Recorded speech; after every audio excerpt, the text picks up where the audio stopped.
Like a Hellcat. लग रहा होगा किसी टेट का एग्ज़ाम कैसे क्वालिफाई करना है, गले से पानी नहीं उतर रहा होगा या कई बार आपको लग रहा होगा ये वाली कंडीशन आपके साथ हो रही है। बिल्कुल डरने की जरूरत नहीं है। मैं आपके सामने आज लेके आया हूं लास्ट 10 डेज स्ट्रेटजी, जिसको फॉलो करके आप इस एग्जाम में अपनी सफलता 101% सुनिश्चित कर सकते हैं। साथ में मैं आपको कुछ गोल्डन टिप्स भी बताने वाला हूं जिनको फॉलो करके आपका ये डर खत्म हो जाएगा। हेलो दोस्तों, कैसे हैं आप सब? राम जी पाठशाला में आपका बहुत बहुत स्वागत है। उम्मीद करता हूं आप भी अच्छे ही होंगे।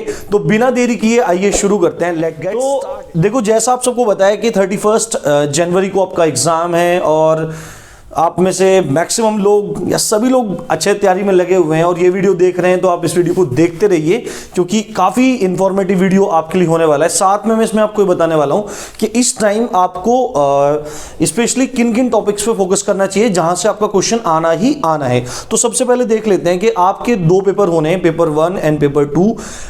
हर पेपर में आपके 150 क्वेश्चन हैं, 150 क्वेश्चन है। एक क्वेश्चन 1 नंबर का है तो 150 ही नंबर का हो जाता है। पेपर 1 अगर आप दे रहे हैं तो इसका मतलब ये है कि आप 1st से 5th क्लास तक के बच्चों को पढ़ाना चाहते हैं। पेपर 2 दे रहे हैं तो इसका मतलब 6 से 8 तक के बच्चों को आप पढ़ाना चाहते हैं। और अगर आप दोनों पेपर दे रहे हैं तो इसका मतलब आपका मन हो रहा है कि कक्षा 1 से लेकर कक्षा 8 तक पढ़ाया जाए, क्योंकि नौकरी पाना ही आप सबका मकसद है। तो दोस्तों, एक चीज इसमें इंपॉर्टेंट ये है कि आपको ये चीज पता होगी कि क्वालिफाइंग मार्क्स कितने हैं। तो मिनिमम आपको जो मार्क्स लाने हैं 150 में से जनरल कैटेगरी के जो कैंडिडेट है उसको 90 लाने हैं और ओबीसी, एससी और एसटी वाले को 85 लाना है। पर ये क्वालिफाइंग मार्क्स है, आप इतने पे बस क्वालिफाई हो जाओगे। पर आगे आपको सुपर टेट में मौका मिलेगा नहीं मिलेगा, या आप एनवीएस केवीएस के लिए अप्लाई करते हो तो आपको मौका नहीं मिलेगा, तो आपको बेटर यहाँ पे अपना परफॉर्मेंस देना पड़ेगा। अच्छे से आपको अपना एग्जाम लिखना होगा, अब सॉल्व करना होगा, जिससे आप ज़्यादा क्वेश्चन को कर पाएं। तो एग्जाम टाइम में इस टाइम पे प्रेशर बहुत ज़्यादा रहता है, दिमाग घूमता रहता है, आपको ये मन करता है ये भी पढ़ लूँ, ये भी पढ़ लूँ, ये भी पढ़ लूँ, ये पढ़ लूँ। तो आपको इन चक्करों में नहीं पढ़ना है। अगर आप पूरे साल भर अच्छे से पढ़ें या 6 महीना अच्छे से पढ़ें, अच्छे एजुकेटर से आप पढ़ें और इस टाइम पे आप हड़बड़ी में सब काम खराब कर देंगे। तो आपको हड़बड़ी नहीं करनी है। मैं आपको 2-4 चीज़ें बताने वाला हूँ, इन चीज़ को फॉलो कीजिए। देखिए, जो पेपर 1 है उसमें 5 टॉपिक हैं। सीडीपी है, मैथ्स है, लैंग्वेज 1, लैंग्वेज 2, साथ में ईवीएस है जो 30 क्वेश्चन की है, 30 नंबर की, इस हिसाब से हो जाती है। पेपर 2 में भी सीडीपी है और आपका लैंग्वेज 1 है, लैंग्वेज 2 है, साथ में आपका मैथमेटिक्स एंड साइंस, और दूसरा जो सेक्शन है वो एसएसटी का है, सोशल साइंस स्टडीज का है। जैसे भी आपका हिसाब हो वो आप देख सकते हैं। तो child development and pedagogy CDP है, इसके कुछ टॉपिक्स हैं जो मैं आपको बताता हूं। अगर इन टॉपिक्स को आपको छोड़ना ही नहीं है और इन टॉपिक्स को आपको पढ़ो, आपको क्वेश्चन डेफिनेटली मिलते हैं, डेफिनेटली मिलते हैं। प्रीवियस ईयर का पैटर्न भी आप देखोगे तो आपको क्लियरली समझ में आ जाएगा कि यहाँ से आपको क्वेश्चन मिलना ही मिलना है। देखो, एक तो आप आरटी, राइट टू एजुकेशन जो है, शिक्षा का अधिकार है, इससे संबंधित सारे के सारे महत्वपूर्ण तथ्य आप अपने दिमाग में, अपनी कॉपी में कहीं भी रख सकते हैं, जहां से भी आप क्वेश्चन सॉल्व कर सकें वहां से आप रख सकते हैं। साथ में जो डेवलपमेंट है, विकास एक टॉपिक है सीडीपी में, ये आपको अच्छे से कर लेना है। यहां से आपको 2 क्वेश्चन तक मिल जाते हैं। देखो, पेडागोजी में 15 क्वेश्चन ही पूछे जाते हैं, तो लगभग 15-16 टॉपिक हैं सीडीपी में भी जो पेडागोजी से रिलेटेड है। तो एक टॉपिक से एक क्वेश्चन आ जाता है, पर डेवलपमेंट से 2 तक क्वेश्चन कई बार देखे गए हैं। साथ में जो सोशलाइजेशन है, समाजीकरण है, यहां से भी आपको लगभग एक क्वेश्चन देखने को मिलेगा। ये वे टॉपिक हैं जिन पे आपको इस टाइम फोकस करना ही चाहिए, जिनके नंबर को आपको जाने नहीं देना है। साथ में जो चाइल्ड सेंटर्ड एजुकेशन है, बाल केंद्रित शिक्षा है, ये आपको अच्छे से कर लेना है। जेंडर को आपको अच्छे से कर लेना है, जो लिंग से संबंधित प्रश्न आते हैं और पक्षपात से रिलेटेड इसमें कुछ बात की जाती है। साथ में एनसीएफ नेशनल क्यूरिकुलम फ्रेमवर्क, राष्ट्रीय पाठ्य चर्चा की रूपरेखा, ये टॉपिक आपको कर लेने हैं। तो ये 5 टॉपिक आपको छोड़ने नहीं है, इनमें से आपको क्वेश्चन 100% मिलने वाला है। साथ में हम देखेंगे कि और क्वेश्चन आप कहां से पक्के कर सकते हैं। देखो, ये क्वेश्चन आपके पक्के हो जाएंगे। आपके दूसरे जो क्वेश्चन पक्के करने हैं। जो 30 नंबर के हैं वो हैं आपके पैसेज हैं।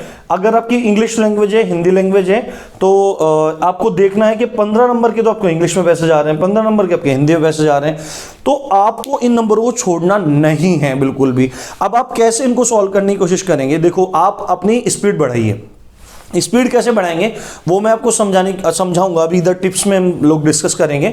तो आप क्या काम करो, इंग्लिश है चाहे हिंदी है, आप थोड़ा सा पढ़ने का स्पीड बढ़ाइए। आप कैसे बढ़ाएंगे ये आप जानो। देखो, लड़ाई में आप जा रहे हो, हथियार आपके हैं, चलाने आपको हैं। आपको सामने वाला बंदा ये बता सकता है कि भाई आप इस हथियार का यूज कर सकते हो, क्या पता आप उस चीज को भूले हुए हो।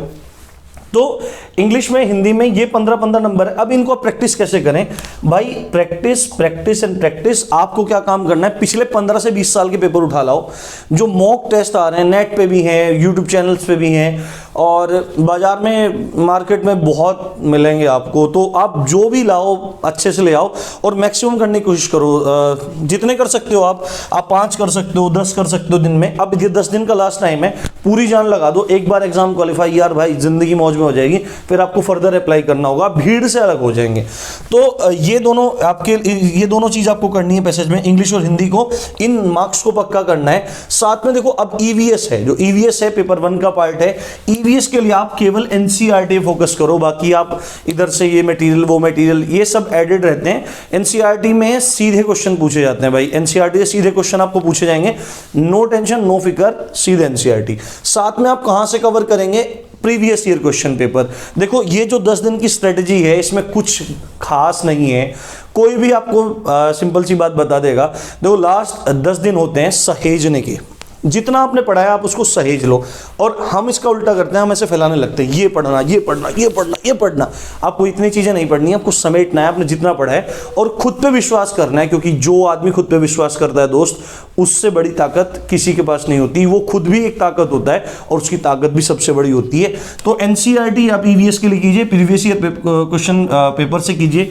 मैथ, इंग्लिश और हिंदी, इनकी पेडागोजी, और साथ में जो आपके अदर क्वेश्चन आने हैं, ये आप total previous year question paper पे फोकस कीजिए। जैसे आप मैथ्स में कर रहे हैं, प्रीवियस ईयर पेपर आपने दिए, आप मॉक लगा रहे हैं, तो आपको लग रहा है कि मैथ्स में मेरा पेडागोजी वाला सेक्शन थोड़ा हल्का जा रहा है, हिंदी में पेडागोजी वाला सेक्शन हल्का जा रहा है, तो आप एनालाइज करने की कोशिश कीजिए कि मेरे क्वेश्चन कहां गलत हो रहे हैं।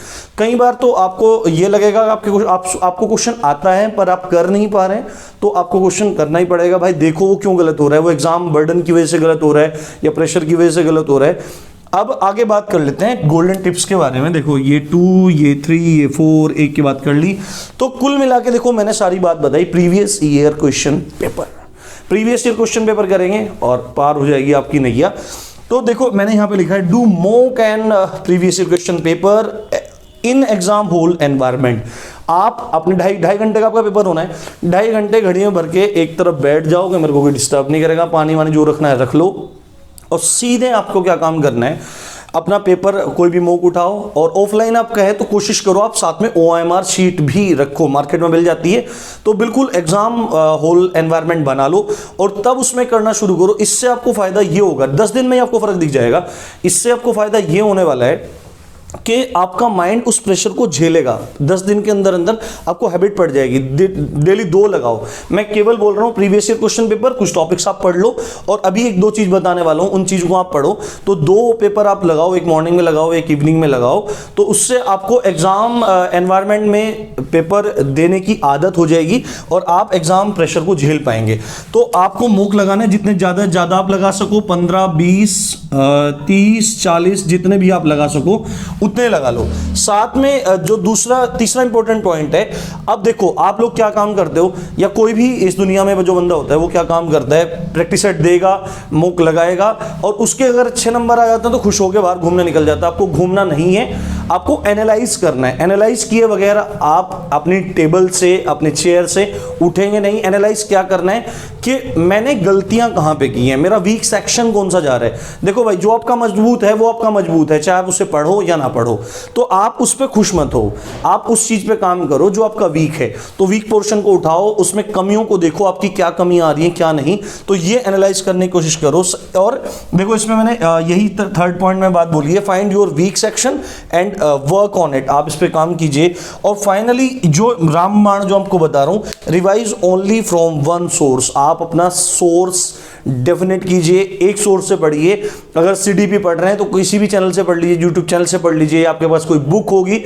आप इतने समझदार हैं, आप टीचर बनने वाले हैं, ठीक है, आप टीचर हैं भी, आपने किया हुआ है, आप टीचर हैं, बहुत सारे लोग पढ़ा भी रहे होंगे, तो आप इतने समझदार हैं, आपको क्या करना चाहिए क्या नहीं करना चाहिए। तो प्रीवियस ईयर क्वेश्चन पे डिपेंड हो जाइए और उसको बारीकी से देखते रहिए, कमियों को दूर कीजिए। और आप प्रीवियस ईयर क्वेश्चन को जब करते रहेंगे तो बहुत सारे क्वेश्चन ऐसे होंगे जो आपको एग्जाम हॉल में रिपीटेड मिलेंगे, तो उससे आपको फायदा होने वाला है। तो ये थी मेरे लिए आपकी golden 10 days, last 10 days strategy. अगर आप वीडियो पसंद आई है तो वीडियो को लाइक कीजिए और चैनल को सब्सक्राइब किए बगैर मत जाइए।